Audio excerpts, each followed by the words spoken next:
પુરુષોત્તમ આજ આનંદ અંતર છાઈ રહ્યો. હે મને પ્રગટ મળ્યા પુરુષોત્તમ આજ આનંદ અંતર છાઈ રહ્યો.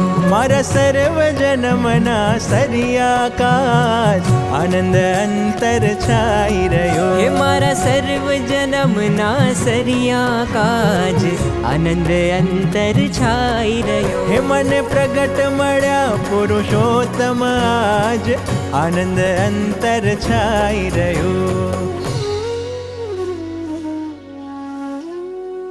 મને પ્રગટ મળ્યા પુરુષોત્તમ આજ. હજી બીજાને તો રાફડા થઈ ગયા તો મળ્યા જ નથી. એક કલ્પ એટલે 8 અબજ 64 કરોડ વર્ષ.